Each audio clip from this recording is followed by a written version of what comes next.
Meeting চলছে প্রায় 6টা থেকে 12:15, মানে 6টা থেকে প্রসেস শেষ হতে এখন ঘড়িতে কটা বাজে? 12টা বাজে 10 মিনিট বাকি। জাস্ট 5 মিনিট আগে আমাদের জুনিয়র ডাক্তারদের টিমটা বেরিয়ে গেল। ওনাদের পক্ষ থেকে 42 জন সাইন করেছেন। এখানে আপনারা দেখতে পাচ্ছেন মনোজ পন্ত আমাদের পক্ষ থেকে chief secretary, government of West বেঙ্গলের পক্ষ থেকে মিনিটসে সই করেছেন এবং ডাক্তারদের পক্ষ থেকে, জুনিয়র ডাক্তারদের পক্ষ থেকে 42 জনের প্রত্যেকেই তারা তাদের সিগনেচার করেছেন। আমি আমাদের যে হোয়াটসঅ্যাপ গ্রুপ আছে নবান্নের, আমার সাথে আমার চিফ সেক্রেটারি মনোজ পন্ত, আমার সাথে আমার হোম সেক্রেটারি নন্দিনী, আমার সাথে ডিজি পুলিশ বেঙ্গল রাজীব কুমার, আমার সাথে চন্দ্রিমা আমার এমওএস হেলথ, এবং অবনীশ যে আমাদের আন্ডার সেক্রেটারি সে ছিল। তাছাড়াও অনেক অফিসাররা এবং অনেক বন্ধু বান্ধবরা, মানে যারা কাজ করেন সারাক্ষণ প্রশাসনের, ওদের দেখভাল করার জন্য ছিলেন। যা সিদ্ধান্ত হয়েছে তা পুরো নবান্ন থেকে পাঠিয়ে দিতে ডিটেলস অভিনন্দন জানিয়েছি যে তারা আজকে এসছেন এবং বসেছেন বলে। এবং আমরা উভয় পক্ষই খুশি যে আমরা এতক্ষণ ধরে বিস্তারিত আলোচনা করতে পারলাম বলে। তারাও অনেক ইস্যু রেজ করেছেন, আমরাও আমাদের যা কমেন্টস, আমরাও যতটা পেরেছি ওদের বক্তব্যটা ওরা রাখতে চেয়েছিল আমরা সেটা রাখতে দিয়েছি। এবং আমরা আমাদের বক্তব্য, যেটা বড়দের সবসময় সৌজন্যটা একটু বেশি করতে হয়, তাই আমাদের বক্তব্য আমরা চেষ্টা করেছি ওদের গুরুত্ব দিয়েই করবার। আপনারা জানেন সিবিআই যে কেসটা তদন্ত করছেন, অভয়া পরিবারকে, অভয়ার উদ্দেশ্যে শ্রদ্ধা জ্ঞাপন করে মিটিংটা আমি শুরু করেছি পরিবারকে সমবেদনা জানিয়ে। এবং ওদের যে 5টা ডিমান্ড ছিল তার মধ্যে ফার্স্ট ডিমান্ড তো ইনভেস্টিগেশন সিবিআই, ওটা তো অলরেডি সিবিআই করছে এবং সুপ্রিম কোর্ট মনিটরিং করছে, ওটা নিয়ে তো আমাদের হাতে নেই। প্লাস ওদের 4টে ডিমান্ড ছিল। 4টে ডিমান্ডের মধ্যে যেটা ছিল যে মেল ওরা আমাদের করেছে, একটা হচ্ছে 3টে নাম দিয়েছিল ফ্রম হেলথ ডিপার্টমেন্ট, একটা ডিএমই, একটা ডিএইচএস আর একটা হেলথের প্রিন্সিপাল সেক্রেটারি। আমরা ওদের বোঝালাম যে একসাথে যদি পুরো ঘরটা খালি করে দেওয়া যায় তাহলে অ্যাডমিনিস্ট্রেশনটা চলবে কি করে।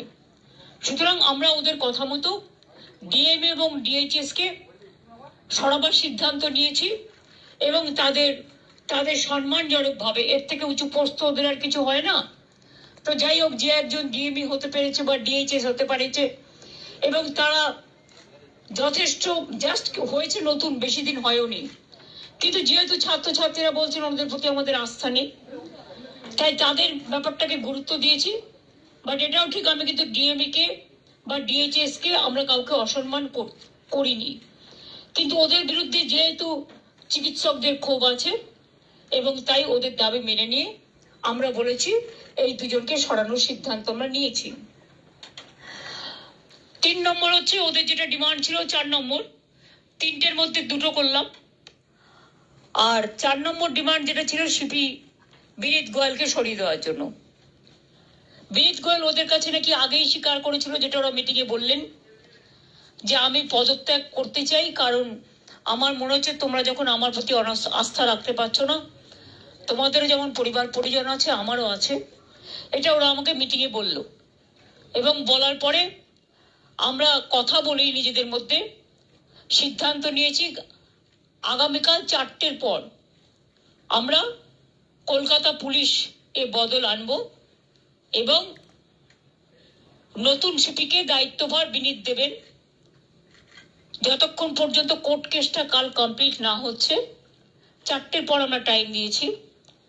সেক্ষেত্রে নতুন সিপি এবং আরো কিছু পুলিশের রদবদল হবে, সেটা চিফ সেক্রেটারি কালকে নোটিফাইড করে দেবেন আফটার 4 o'clock। এবং বিনীত যেখানে কাজ করতে চেয়েছে সেখানেই তাকে দেওয়া হয়েছে। আমরা এটাও বলেছি, দেখো পুলিশ আমাদের ফোর্স এবং তারা সারাক্ষণ কাজ করেন, তাদের দিকটাও আমাদের দেখা উচিত থেকেই। যেহেতু ওই দিন সিপি পৌঁছাবার আগে নর্থের ডিসি পৌঁছেছিলেন আগে, এবং 14 তারিখে ঘটনাটা ঘটেছিল এবং ওরা অভিযোগ করেছিল, যার জন্য নর্থের ডিসিকেও সরিয়ে দেওয়ার সিদ্ধান্ত হয়েছে। ওখানে কাকে দায়িত্ব দেওয়া হবে সেটা কালকে ডিসাইড হবে। এছাড়াও সেফটি, সিকিউরিটি, হসপিটালের ডেভেলপমেন্ট, ইনফ্রাস্ট্রাকচার গুরুত্ব দিয়ে দেখা হবে। এবং এক্ষেত্রে টাইম টু টাইম যদি কোনো প্রবলেম অ্যারাইজ করে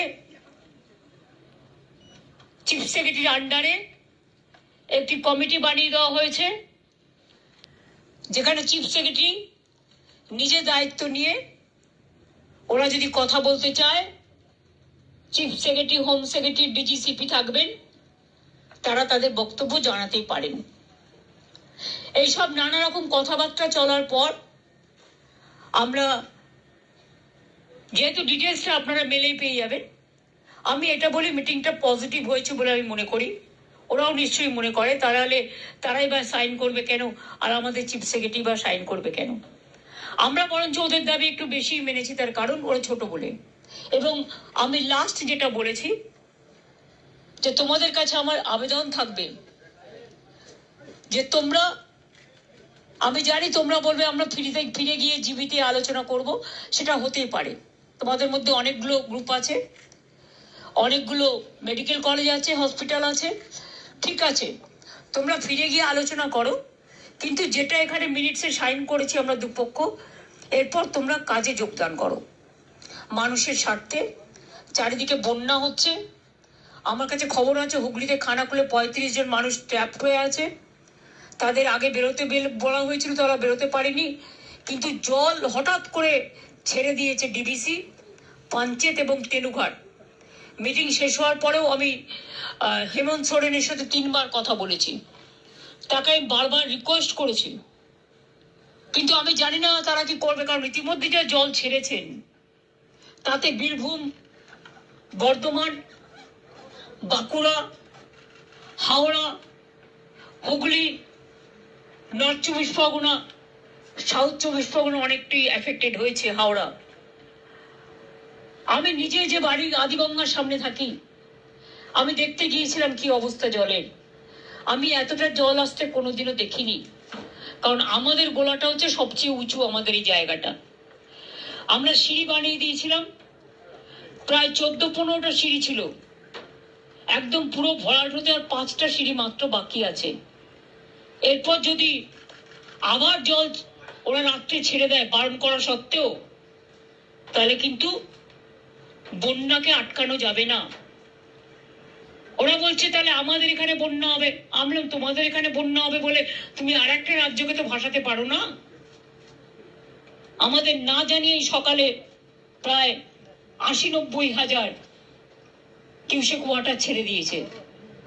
ফলে একেতে 3-4 দিন কন্টিনিউয়াস বৃষ্টি, এমনিতেই গঙ্গাগুলো, আমাদের নদীগুলো ওভারফ্লো, ড্যামগুলো ওভারফ্লো ছিল, তার মধ্যে এই জলে আস্তে আস্তে কাল সকালে বিকেলে পৌঁছবে।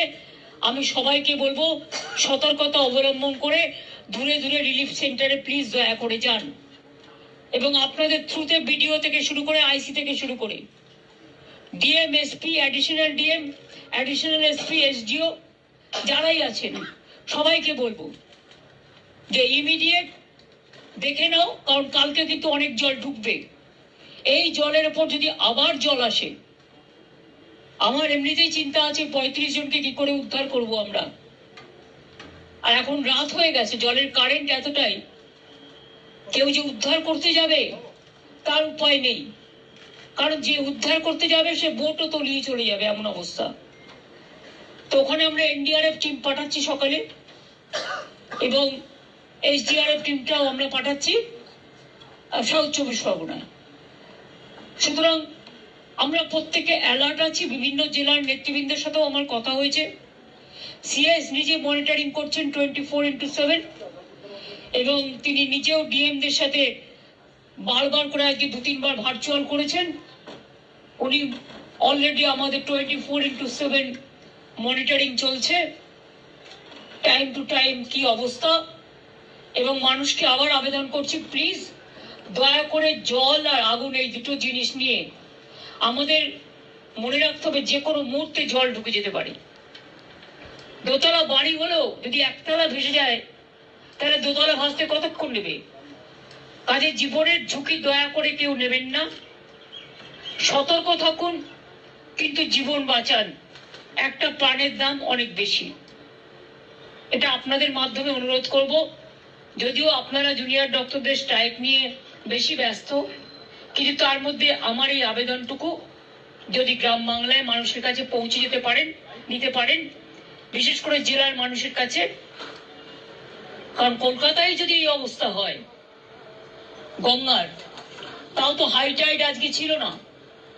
আমি দেখছি এখন জোয়ার আছে, জলের স্রোতের টান খুব বেশি আছে, এবং সেই জন্য বুঝতে পারছি না, ইভেনিং আমরাও হয়তো যে কোনো সময় ডুবে যেতে পারি।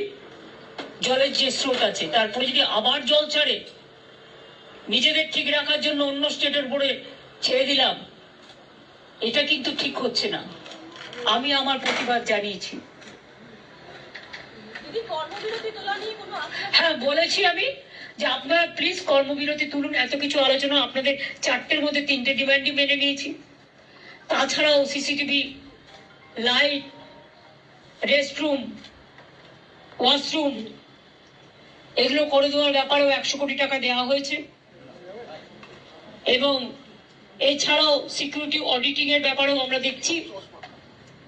সবার যাতে নিরাপত্তা থাকে, আমাদের যতদূর সম্ভব আমরা করব। আপনাদেরও বলবো লক্ষ্য রাখতে, কারণ দায়বদ্ধতা কিন্তু বোথ সাইডেরই থাকে।